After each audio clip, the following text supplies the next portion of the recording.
जास्त वेळ न घेता अगदी 10 मिनिट संपवण्याचा प्रयत्न करतो. सकाळपासून माझ्या स्वतःच्या सूचना त्याच्या होता की लवकरात लवकर.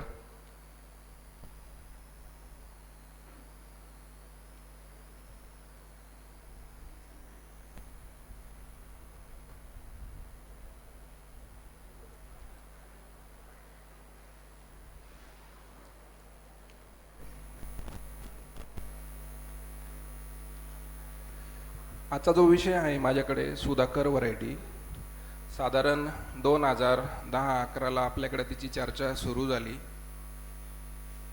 त्यानंतर व्हिजिट देऊन ती कशी आहे, तिचे फायदे तोटे बघायला सुरुवात झाली. त्यानंतर 2015-16च्या आसपास माझ्याकडे घरी ग्राफ्टिंग झालेलं आहे. 2016 ते 2024 या सगळ्या प्रवासामध्ये जे काही अनुभव आलेत ते मी इथं तुमच्यासमोर मांडणार आहेत. आता परत एक मुद्दा चालू आहे आपल्याकडे त्या 2 वर्षामध्ये. त्याच्यामध्ये हे जे पान आहेत, बऱ्याच जणांचे प्रश्न असतात. सुधाकर व्हरायटीला 5 कोर असलेलं पान, 3 कोर असलेलं पान आणि मग तिलाच माल येतो. आता हे पानं मी आत्ताच काल परवा एका शेतकऱ्याच्या बागेतून एकाच वेलीवरून तोडलेले आहेत. एकाच वेलीवर 5 खाचाचे पानही दिसतील, 3 खाचाचे पानही दिसतील, एकच खाच असलेलं पान सुद्धा दिसेल. तर त्याचा काहीही संबंध नाही आहे. तुमचं जे मॅनेजमेंट आहे त्याच्यावरच त्या मालाचं येणं आणि त्याची क्वालिटी अवलंबून आहे. तर तो गैरसमज नसावा कोणाचा. त्यामध्ये 2-3 व्हरायटी असं अजिबात नाही आहे. कुठलीही ग्राफ्टिंग करताना आपण जी काडी निवडतो कमीत कमी तो माल मागच्या 2 वर्ष आपण ती बाग बघितली पाहिजे. तिथं माल येणारी काडी किंवा ती बाग माल येणारी असली पाहिजे, हे महत्त्वाचं आहे. पण असं काही नाही आहे त्याच्यामध्ये की 2 वेगळ्या व्हरायटी आहेत. आता सुधाकरच का, हेच प्रश्न 2012ला जेव्हा आपल्याला सुधाकरचं नाव ऐकायला मिळालं आणि ते आम्हालाही पडायला सुरुवात झाली. सुधाकर थॉम्सनपेक्षा असं काय वेगळं आहे की आपण ती सुधाकर लावली पाहिजे. त्यावेळेस हरीश मोरे असतील माझे मित्र, त्यांनी मला काही पत्ते दिले होते. तिथं क्लोन अर्धी आणि अर्धी सुधाकर अशी एकाच वेळेस छाटणी घेतलेली बाग असायची दावचवाडीमध्ये. त्यानंतर निफाडला मला काही प्लॉट असे मिळाले होते का जिथं अर्धे 2 लाईन सुधाकरच्या असतील, बाकीची थॉम्सन असेल, गणेश असेल, असं ॲज कम्पेअर तिथं लावलेलं होतं. आणि त्या चर्चेतून परत काटे सरांसोबत हा विषय माझा झाला. तर सरांनी माझ्या या अगोदर बरंचसं शॉर्टिंग केलेलं होतं. त्यांनी मला साधारण 27 प्लॉट असे दिले की जिथं कम्पॅरिझनमध्ये 2 झाडं तरी तुम्हाला थॉम्सनचे बघता येतील किंवा सुधाकरच्या प्लॉटमध्ये 5 झाडं तरी तुमचे थॉम्सनच्या असतील, थॉम्सनच्या झाडांमध्ये सुधाकरच्या असतील. हे निरीक्षण करत असताना जे काही माझ्या नोट्स होत्या त्यावेळेस तिथं मला स्प्राउटिंग एकसारखं दिसलं. कलर खूप चांगला असायचा तुलनेत. क्लोन असेल, गणेश असेल, तिच्या समोर असली तर थॉम्सनच्या शेजारी जर सुधाकर असेल तर टेस्टमध्ये पण चांगली असायची. थॉम्सनच्या तुलनेत त्यावेळच्या शेतकऱ्यांशी चर्चा झाल्यावर हार्वेस्टिंगला ती लवकर यायची. हार्वेस्टिंग होताना कमीत कमी 2 टनाचा फरक, जी काही तुमची थॉम्सन, सुधाकर किंवा गणेश हिच्या समोर जर ती लावलेली असेल सेम एरियामध्ये, तर तो फरक कमीत कमी 2-1.5 टनाचा दिसायचा हार्वेस्टिंग करताना. गरदार माल मिळतो आपल्याला सुधाकरमध्ये. किपिंग क्वालिटी चांगली असते आणि याच कारणांमुळं तिची जी मागणी आहे आत्ता 2012ला तर आपल्याला माहिती नव्हती, पण आज येत्या 4 वर्षामध्ये एक्सपोर्टर असतील की लोकलवाले असतील, सुधाकर नाव सांगितलं की ते अगोदर पहिली प्रायोरिटी सुधाकरला हार्वेस्टिंगला देतात आणि नंतर मग बाकीचे माल घेतले जातात. तिच्या ज्या काही निगेटिव्ह गोष्टी आहे, थॉम्सनच्या तुलनेत माझं जे निरीक्षण आहे बऱ्याचदा 30-40% तिचा फ्रुटफुलनेस कमीच आहे. ढगाळ वातावरण असेल, त्यातली त्यात तिथं जर लाईट सॉईल असेल तर तिथं तिची घडजिरण्याची जी समस्या आहे ती इतर व्हरायट्यांच्या तुलनेत नक्कीच जास्त आहे. मॅनेजमेंट करताना चुका झाल्या, नैसर्गिक काही आपत्ती आली तर हेअर क्रॅकिंग आणि रेग्युलर क्रॅकिंगची समस्यासुद्धा त्याच्यात जास्त येते. हे सगळं गृहीत धरून आपल्याला पॉझिटिव्ह निगेटिव्ह पॉईंटचं शॉर्टिंग करून आपल्याला लागवडीला परवडेल का त्याच्यानंतर विचार करून आपण ती लागवड करू शकतो. यानंतर सुधाकरमध्ये माझ्याकडं घरी नियोजन कसं असतं ते मी आता इथून पुढे मांडणार आहे.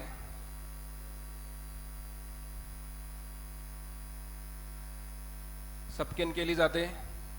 काडी विरळून साधारण 9-6ची लागवड आहे माझ्याकडे. 40-42 काडी असते 9-54 स्क्वेअर फीटला. त्यानंतर ऑक्टोबर छाटणीमध्ये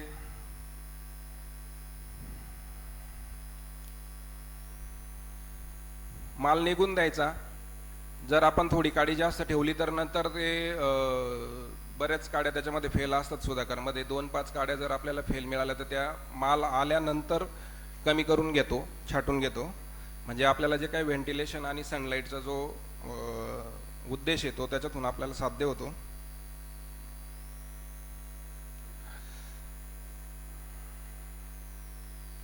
स्प्राउटिंग होताना सुधाकरमध्ये सर्वच व्हरायटीमध्ये असते, पण ही विकृती पण नाही म्हणता येणार. कुठलाही शेंडा फुटताना बाकीच्या डोळांपेक्षा सगळ्यात वरचा डोळा जास्त स्पीड पकडतो आणि त्यातली त्यात सुधाकरमध्ये ही गोष्ट खूप वेळा दिसते डोळ्याला.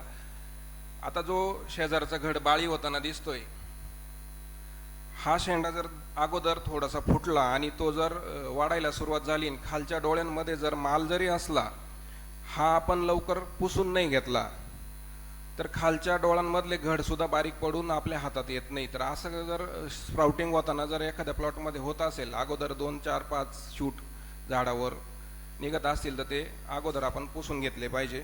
तिथं घड जिरायला दुसरं काही मारायची गरज पडत नाही. त्यानंतर हे असं स्प्राउटिंग येतं. पुसल्यानंतर फेल जी आहे, फेल काढताना साधारण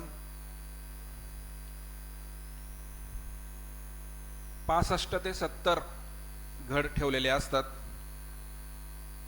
आणि वेळेत फेल काढणं गरजेचं आहे. घड जिरताना जे काही नुकसान होतं सुधाकरमध्ये, जर फेल वेळेत काढली तर तिथंही आपल्याला जिरण्यापासून जो धोका आहे तो कमी होतो नक्कीच.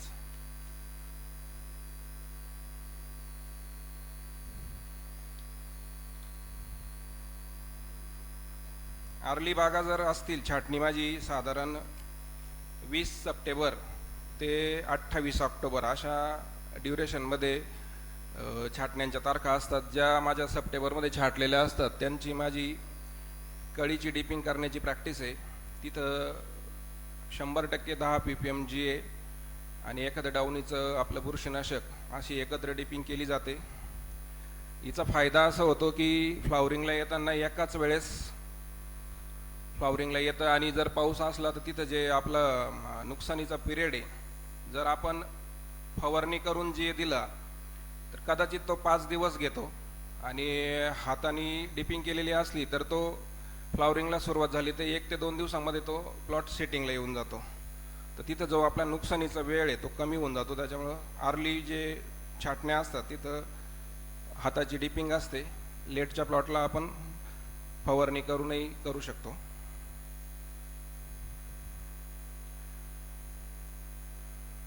इथे साधारण पूर्ण मनी मोकळे झाले की साधारण 7 PPM चा पहिला स्प्रे. याने आपल्याला चांगली थिनिंग मिळते, साईजलाही फायदा होतो. त्यानंतर 1 दिवस आड करून 10 PPM, त्यामध्ये परत एक दिवस आड करून 10 PPM असे 2-3 स्प्रे दिलेले असतात.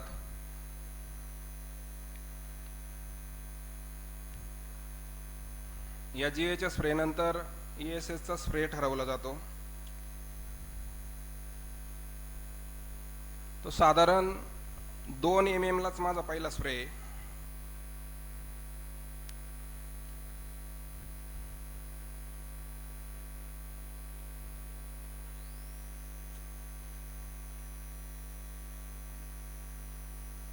इथं एकरी फक्त 60 ml डायमोर घेतलं जातं आणि 8 ग्रॅम जी किंवा 10 ग्रॅम जी असा स्प्रे आमचा 2 mm किंवा 2.25 mm ला असतो. अतिशय चांगले रिझल्ट येतात, थिनिंगही मिळत असते, घडाला कुठलाही कडकपणा येत नाही, साईजसुद्धा ह्या एवढ्या छोट्याशा डोसने एकदम चांगली सरकायला सुरू मिळते. ह्याच स्टेजला साधारण 2 mm जी साईज आहे ती द्राक्षातली सगळ्याच गोष्टीच्या ठिकाणी टर्निंग पॉईंट ठरते. इथंच गर्लिंग झाली पाहिजे, इथंच तुमचं जीएचं ॲप्लिकेशन झालं पाहिजे आणि इथंच तुमची थिनिंगची सुरुवात जरी करता आली तर केली पाहिजे आणि इथंच तुमचे घड मोजायचे कामंसुद्धा झाले पाहिजे. तर 2 mm लाच गर्लिंग असते माझी.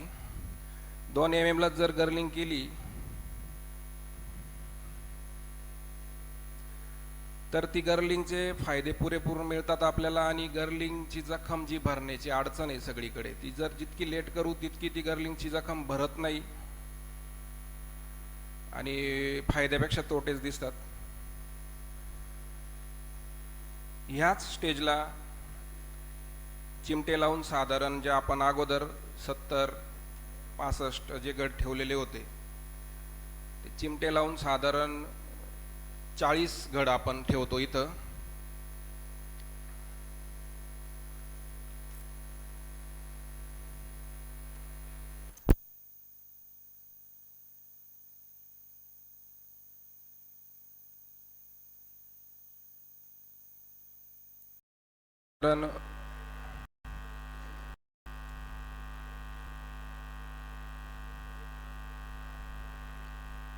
चिमटे लावून घड काढणं झाले की लगेच थिनिंगची स्टेज असते. बागेत थिनिंगचं काम चालू होतं. साधारण 70-75 मणी राहतील या प्रकारे थिनिंग केली जाते. थिनिंग मागच्या वर्षी बरेच बागा थिनिंगला लेबर नाही म्हणून PGRच नाही अशा मी कमीत कमी 200 बागा व्हिजिट केल्या असतील आणि अगोदर थिनिंग करायची आणि मग PGR द्यायचे. तर इथं परत आता हा एक मोठा टर्निंग पॉईंट आहे. साधारण 4 ते 6 mm जी साईज आहे. इथं जर आपण PGR चुकवले तर जे काय आपल्याला अपेक्षित साईज, लष्टर, गर जे मिळणारे वजन त्यात नक्कीच नुकसान होतं. तर ते मॅनेजमेंट आधीच असायला पाहिजे. इथं थिनिंग त्याचबरोबर ESSचा दुसरा स्प्रे घेतला जातो. त्यामध्ये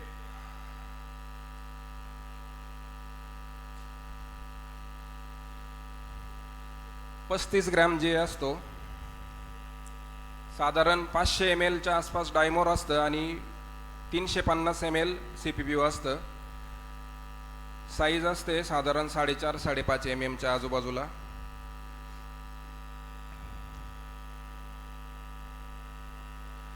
यानंतर तिसरा स्प्रे घेतला, ESSचा तिसरा स्प्रे घेतला जातो. कुठेही हाताने डिपिंग केलेली नसते. खरा विषय सुधाकरचा क्रॅकिंग या विषयावर बोलायचं आहे मला, हे मी फक्त पटकन आवरून घेतो. तर ESS आणि क्रॅकिंग मग कुठलाही संबंध नाही, मी त्याच्यावर ठाम आहे आजही. तिसऱ्या स्प्रेमध्ये साधारण 400 ml परत डायमोर वापरलं जातं आणि 500 ml CPPO आणि 25 ग्रॅम जे असे माझे PGRचे डोसेस असतात. इथं फायनल होतात PGR माझे. यानंतर साईज बघून जे काय आपण 40 घड ठेवले होते त्यानंतर थिनिंगमध्ये झालेले नुकसान झालेले काही छोटेसे मागं राहिलेले घड आणि एक्स्ट्रा साईज जर होत असेल तर वेलीवर परत वजन वाढणार आहे, त्याच्याने आपलं जे नुकसान होणार आहे त्याचा विचार करून प्लॉट वाईज तो लोड कमी केला जातो.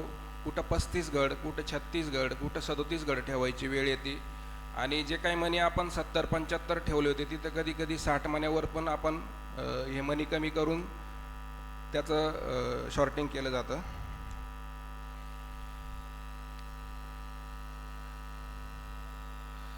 पाणी उतरताना सुधाकरमध्ये एवढा फरक दिसतो. आता हे दोन्ही मणी एकाच घडातले साधारण 7 mm राईस होतोय पाणी, कच्चा मणी ते पूर्ण तयार होईपर्यंत.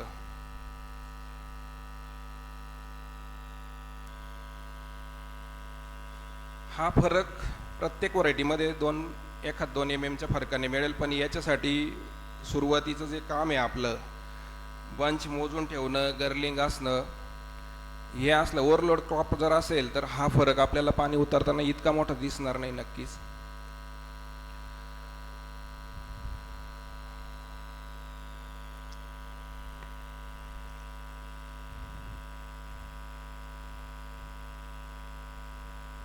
संघाच्या अध्यक्षांचे कमीत कमी 5 वेळा मला हेच सांगणं होतं की तुझी सुधाकर क्रॅकिंग का नसते. 70% कारणीभूत पेपर रॅपिंगचा चुकीचा वापर, आणि हे नियोजन मला अनुदादाने 2012ला दिलेलं आहे. पूर्ण पॅक पुढा जर केला आणि जर तुम्ही 12 वाजता जरी तो पेपर उघडून बघितला, जर तिथं दव पडलेला असेल तर 12 वाजता 1 वाजता तुम्हाला त्या पॅक पुड्यामध्ये दव दिसेल. आणि ह्या पद्धतीने जर पेपर रॅपिंग केली तर सकाळी 10 वाजताच त्या घडावरचं मॉइश्चर पूर्णपणे संपलेलं असतं. तर हे आठवणीने पेपर रॅपिंग जी आहे ती अशीच असायला पाहिजे. आता याच्यानंतरचा जो मुद्दा आहे ते सर्व मला सहमत असतील असं नाही, पण माझं निरीक्षण जे आहे तिथं मी आत्ताही ठामच आहे. परत सुधाकरची साईज 20 mm च्या आत जर असली तर हेअर क्रॅकिंगला सामोरं जावंच लागेल.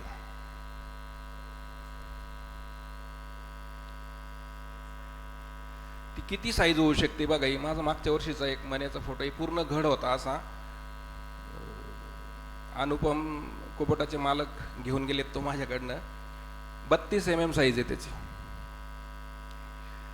साईज झाली जास्त म्हणून टेस्ट जाते, क्रंचीनेस जातो.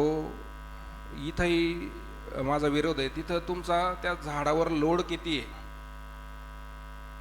त्यावर तुमचं ते जे टेस्ट जे असते, ओव्हरलोड क्रॉप आहे, आणि मग तुम्ही म्हणाल साईज जास्त झाली म्हणजे तुम्ही घडही काढायचे नाही, साईजही जास्त करायची आणि मग त्याच्याकडून अपेक्षा करायच्या की शुगरही आली पाहिजे. तर ह्या साईजचा माल आता हा अपवादात्मक आहे, असा काही सगळा प्लॉट होऊ शकत नाही, पण ॲव्हरेज प्लॉट साधारण 22-24 mm चे होते माझे गेल्या 2-3 वर्षापासून. आता ह्या सगळ्या प्लॉटचं जर तुम्हाला मागं मी जे काही PGR सांगितले, मी टेस्टच्या बाबतीत PGR इफेक्ट करतात सहमत आहे, पण सगळ्यात मोठा जर इफेक्ट होतोय तर तो आपला ओव्हरलोडचा. आत्तापर्यंत आपलं जेवढं सगळं मार्केट खराब होतं आहे, ज्याचं 20-20 टन, त्याच्यात पिचकं माल किती, एक घड पूर्ण आपण खाऊ शकत नाही, निवडून मनी काढावं लागतात. हे सर्वात महत्त्वाचं टेस्टचं जे आपलं जे वाईट गोष्ट आहे, आणि कोणीच घड काढायला तयार नाही आहे. पेपर लावून द्यायचे, खोडला एक्सपोर्टरनं तर ठीक, नाही तर मग तो हिरवा माल लोकलला जाऊ द्यायचा. यामुळं पूर्ण गोलचं जे लोकलचं मार्केट आहे ते पूर्णपणे संपलं आहे आपलं. आता हा जो माल आहे फ्रेश क्रॉपने मागच्या वर्षी बॉटमला तुम्ही त्यांच्याकडे चौकशी करू शकता, सगळेचे सगळे प्लॉट बॉटमला मिनिमम 18 ब्रिक्स घेतली. 18 ब्रिक्सला सगळ्यांना भीती वाटते, सुधाकर हेअर क्रॅक होते. 18 ब्रिक्स म्हणजे साईज 22 + 24, बॉटमला शुगर 18-20 पर्यंत शुगर होती. आणि हा सगळ्याचे सगळा माल चायनाला सिलेक्ट केला होता त्यांनी, सगळा चायनाला खुडला. आणि मग आता जर परत विषय येतो, सर्वात चांगली टेस्ट लागते चायनाला. जे काही नियोजन होतं त्याच्यानुसार ती टेस्ट तिथं मॅच झाली, ती साईजही त्यांना आवडली आणि म्हणून तो चायनाला सिलेक्ट झाला. गर्लिंग केलेली असेल आणि PGR योग्य दिले असतील, त्यातली त्यात पुन्हा फक्त मशीनच वापरलेलं असेल, ESS, घडांचं नियोजन असेल, या सगळ्यांचा त्यात पुन्हा सुधाकर असेल, तर कमीत कमी 20 दिवस हार्वेस्टिंग लवकर येते. बरेचसे शेतकरी माझा प्लॉट अजून 5 महिन्याचा झाला नाही, माझा प्लॉट अजून इतके दिवस बाकी आहे असा विचार करून ओव्हर रायपनिंगकडे जाऊन देतात आणि मग पेपर काढले जातात, मग तिथं नुकसान होतं. तर आपलं स्वतःकडं ब्रिक्स मीटर असायला पाहिजे. खूप सारे 50, 70, 75, 80% शेतकरी अजून असे असतील का एक्सपोर्टर येईल, त्याचा कोणीतरी माणूस येईल, मग तो शुगर घेईल, मग तो सांगल शॅम्पल काढायचा की नाही काढायचा. शुगर मीटर आपल्याकडे असायला पाहिजे, शुगर आपण घेतली पाहिजे आणि आपण डायरेक्ट फोन केला पाहिजे, आज माझा सॅम्पल गेला पाहिजे. जर तुमचा प्लॉट 15 दिवस आधी तयार आहे तर तुम्ही तिथं थांबू का राहिले, किंवा तुम्हाला माहितीच नाही माझा प्लॉट पेपरमध्ये तयार आहे. इथं सर्वात मोठं नुकसान थॉम्सनचं सुद्धा होतं. वर सुधाकरच पाहिजे असं काही नाही. आणि हे सगळे कामं जर वेळेत असतील तर रेग्युलर पिरियडपेक्षा कमीत कमी 20 दिवस प्लॉट लवकर तयार होतात आणि वेळेत हार्वेस्टिंग झाली, वेळेत खाली झाली तर नेक्स्ट इयर पण क्रॉप चांगला असतं. हे अमित भाऊनीच खोललेले होते पेपर, माझ्याकडे चक्करला आले होते त्यावेळेस. घड कमीच आहे, एवढी हार्वेस्टिंग दिसते. म्हणजे हे बघा, काम मोजून फक्त 13 टनाच्या हिशोबाने, 12 किंवा 13 टनाच्या हिशोबाने कॅल्क्युलेशन असतात. पण ह्या प्लॉटची साईज त्यावेळेस ॲव्हरेज 26-25 अशी झाली आणि त्यातली त्यात शुगरही चांगली होती. तर इथं जरा एक्स्ट्रा टनेज मिळालं होतं. एका कॅरेटचं वजन मायनस करून 8-200च्या आजूबाजूला सरासरी लागत होतं. यानंतर आपण सर्वांनी या कुटुंबियांचे आभार मानायला पाहिजे की त्या कुटुंबामुळं, त्यांच्या निरीक्षणामुळं एक चांगली व्हरायटी आपल्याला पेटेंटेड व्हरायटी येणारच आहे. पण हा जो मधला 10 वर्षाचा पिरियड गाजवला आहे सुधाकरने, UK मार्केटला जे आज आपण टिकून येत चांगल्या रेटमध्ये, त्यात ह्या व्हरायटीचा खूप मोठा वाटा आहे.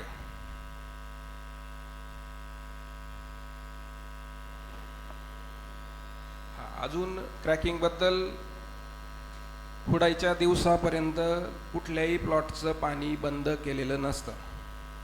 शुगर येण्याचा आणि पाणी बंद करण्याचा लांब लांबपर्यंत संबंध नाही.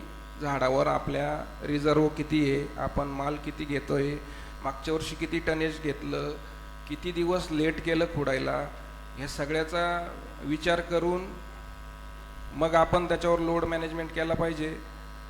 आणि तिथं पाण्याचा ताण देणं हे काही उत्तर नाही. पाण्याचा ताण दिला तर तुम्ही परत हेअर क्रॅकिंगला सामोरे जाल.